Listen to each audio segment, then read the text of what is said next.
Estamos aqui com o Dr. Johnny e a doutora Sheila. Boa noite. Boa noite. Hoje eles vão falar sobre os hormônios sexuais. E bacana é que eles dois são casal, você sabia, Grace? Pois é, né? Aí, olha só. Então, tem pergunta aí, Marcelo? Tem Porque sim. aqui tem um monte de perguntas. Vamos ver quem foi que mandou a pergunta para saber sobre essas informações? Primeiramente, gostaríamos de agradecer vocês, em nome dos nossos ouvintes. É um grande prazer que vocês estejam com a gente. E o assunto que vocês vão tratar agora, vocês não têm noção tanto que estão pedindo esse assunto, gente. Está sendo abordado a semana inteira. E hoje, Grécia conseguiu a proeza de trazê-los para poder responder, né, pessoal? Tinha que trazer os dois. Então vocês podem contribuir agora, fazer as doaçõezinhas dos R$5, dos R$10, viu, pessoal? Então vamos lá. Nossa primeira pergunta vem do nosso aluno, do Zico. Ele fez uma pergunta muito interessante para você, doutora. Na puberdade, na secreção dos gonadotrofinas, estimulam, então, o ovário a secretar hormônios sexuais, basicamente estrogênios e progesterona, e também aumento de secreções de andrógenos adrenais, quando expostos pela primeira vez a concentrações aumentadas destes mesmos hormônios. Apresentam um desenvolvimento bastante acelerado, determinando o desenvolvimento dos caracteres sexuais secundários. Nesse período, ocorre o aumento das mamas e o desenvolvimento de todo o trato reprodutivo. O que ocorre nos tecidos bucais durante esse período? Olha, durante a puberdade ocorre o início da secreção de esteroides, que é o estradiol e o progesterona. Sim. O organismo das meninas apresentam uma grande sensibilidade a esses hormônios, vistos que eles estão sendo expostos pela primeira vez em grande concentração plasmática. E isso leva a maior suscetibilidade, que são os fatores irritantes como partículas alimentares, placa bacteriana e o tártaro. Durante a puberdade também ocorre o aumento da incidência de gengivite, que está associada ao início das secreções de hormônios sexuais. O pico de prevalência de gengivite ocorre mais ou menos entre 12 a 13 anos, isso em mulheres, em meninas. E conforme vai passando essa fase, também a incidência vai diminuindo gradativamente. Uma observação, a maior incidência de gengivite na puberdade não está associada ao aumento de quantidade da placa dental, e sim à vascularização gengival. Na sensibilidade, principalmente do local, provocando reações exacerbadas a qualquer fator irritante. Bacana, doutora. Então, vou aqui mais uma dúvida, assim, o cirurgião dentista, ele deve conhecer as possíveis manifestações bucais que podem ocorrer nessa fase menstrual, né? Para a orientação adequada do paciente, como acompanhar a qualidade de higiene oral daqueles que são especialmente sensíveis à ação de esteroides sexuais. Mas e aí, quais seriam essas possíveis manifestações? Olha, ocasionalmente, algumas mulheres apresentam gengivite durante o período menstrual, sendo esse quadro revertido após o término nesse período. No entanto, alguns achados podem ser observados na cavidade bucal, como sangramento gengival e o aumento de produção de exsudato gengival. Em algumas mulheres, hemorragia pós-operatórias ocorrem mais frequentemente durante a menstruação do que em outras fases do ciclo menstrual. Não há achados hematológicos que não uma leve redução de plaquetas e um leve aumento de tempo de coagulação. Ocasionalmente, na menstruação pode ocorrer edema de glândulas salivares, principalmente a parótida. Ulcerações afetosas, que são as aftas, conhecidas mais como as aftas. Há também as ulcerações que aparecem na fase lútea e cicatriza após a menstruação, o que sugere que isso ocorra por uma diminuição de resistências no pH. O pH ele deixa de ser neutro, aí vai e começa a aparecer também essas úlceras. No entanto, o mecanismo pelo qual os hormônios sexuais influenciam o aparecimento de úlceras e vesícula na cavidade bucal ainda permanece indeterminado. Ainda não temos uma determinação para isso. Doutora, então surgiu mais uma dúvida aqui. Essa pergunta ela vem da produção. Milhões de mulheres usam pílula anticoncepcional, um medicamento constituído por estrogênios e ou progesterona. Esses hormônios inibem o hipotálamo a secretar o GnRH e a adenohipófise, a secretar o LH e o FSH. Como consequência da ausência do pico pré-ovulatório das gonadotrofinas, a ovulação não ocorre. Os contraceptivos orais, eles podem provocar vários efeitos colaterais. Quais são essas alterações? Quais são na boca, essas alterações bucais que ocorrem? As alterações bucais dependem do tipo de pílula, desde que haja inúmeras formulações com diferentes doses e combinações dos hormônios. Além disso, há uma variabilidade individual da resposta de cada mulher, no caso de cada organismo específico. Muitas mulheres que tomam anticoncepcionais podem estar suscetíveis às mesmas manifestações que gestantes, podendo apresentar resposta inflamatória gengival exagerada e irritabilidades locais, caracterizada pela hiperplasia, aumento de fluido dos sucos gengivais, hiperamia e sangramento gengival. Estes hormônios também estão associados ao aumento considerável dos números de bacterióides e também na ausência do quadro clínico de gengivite.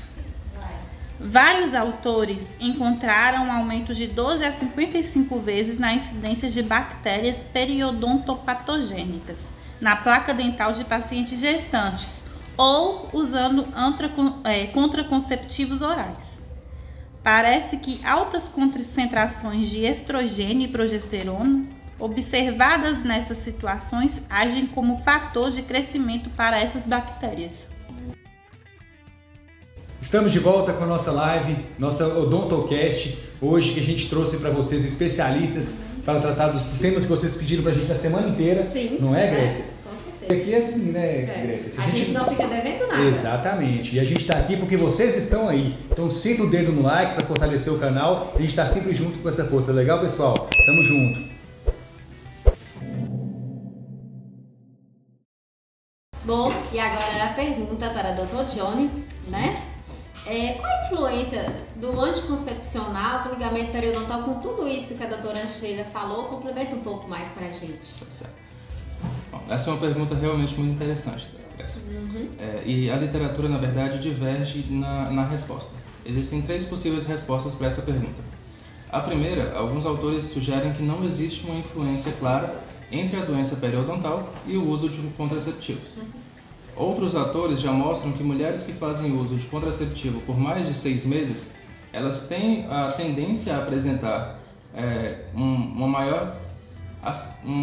uma celeridade maior na progressão da doença periodontal, o que acaba causando a perda do ligamento periodontal, ligamento homônimo.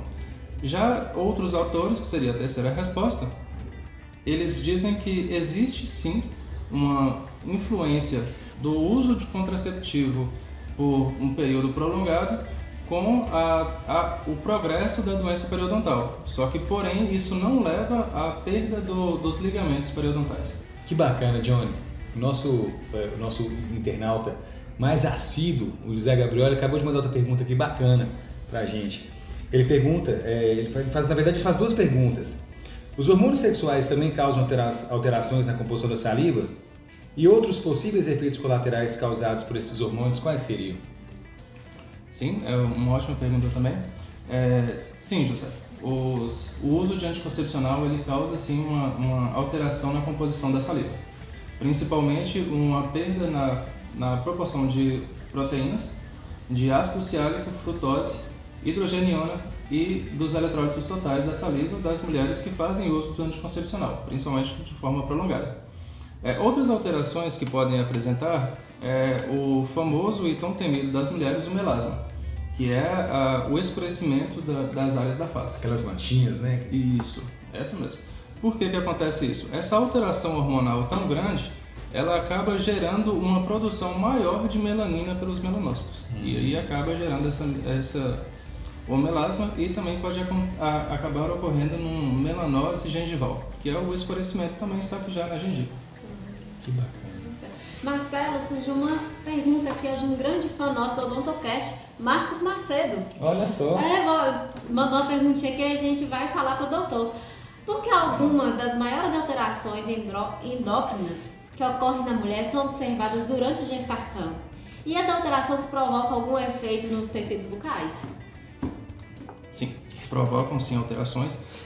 As maiores alterações endócrinas na mulher realmente acontecem durante a gravidez, e isso é explicado porque nesse período nós temos um aumento muito exacerbado na concentração plasmática dos hormônios estrógeno e progesterona. E isso que acaba levando a essa grande alteração na concentração endócrina das mulheres. Pode ler, por favor, Graça, a segunda pergunta? E ele perguntou também se essas alterações provocam algum efeito no tecido bucal? Provocam, sim. Essa alteração hormonal, como a doutora Sheila já havia falado, que algumas vezes o anticoncepcional ele age da mesma forma, acaba trazendo algumas alterações que aconteceria apenas na gravidez, é justamente essa questão do aumento hormonal. E esse aumento na concentração plasmática de estrogênio e progesterona, ele traz sim algumas alterações indesejáveis para a boca da feminina.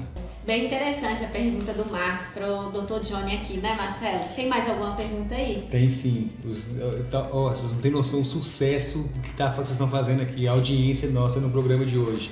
A live está bombando, pessoal. Então vamos lá. O nosso grande parceiro também, nosso grande internauta Ícaro, ele mandou uma perguntinha muito bacana para você também, Dr. Johnny. Ele pede para você explicar a ideia popular de que a gravidez causa perda de dentes e que o cálcio é perdido em quantidades significativas dos dentes maternos para suprir o feto. Isso não passa de crendice mesmo. Não existe essa perda de cálcio e a gravidez ela não leva à perda de dentes, pessoal. Não existe base científica, nem do ponto de vista fisiológico, químico ou mesmo radiográfico que paute isso, que comprove isso.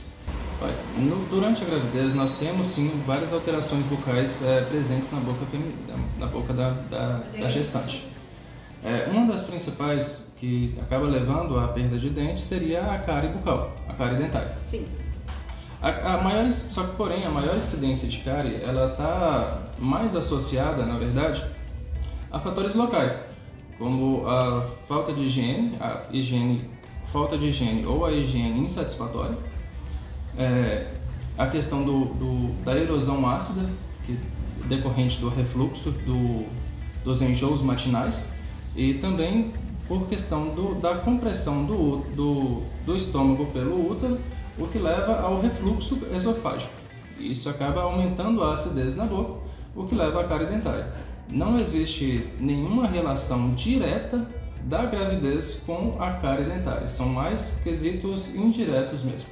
Olha só, doutor, e a gente pensa justamente que tem essa crendice. E as mamães aí, as futuras mamães ficam com esse medo, né? Sendo que não tem nada a ver. Não podem ter filhos, tranquilas, não vão perder dentes. Tem mais uma pergunta, Grécia? Tem mais uma pergunta aqui. Então essa ideia de perda de dentes é totalmente falsa, né? É como a gente disse, né? Não existe uma evidência direta comprovando que a gravidez leva à perda de dente ou mesmo à perda de cálcio. O que ocorre, que pode levar até à perda de dente, sim, se não for tratado, é a questão da doença periodontal. Como a doutora Sheila falou anteriormente, durante a gravidez e esse aumento no número de hormônios, a gente tem estudos aí que mostram que os hormônios durante a gravidez eles aumentam de 10 a 30 vezes mais do que é o comum no ciclo menstrual.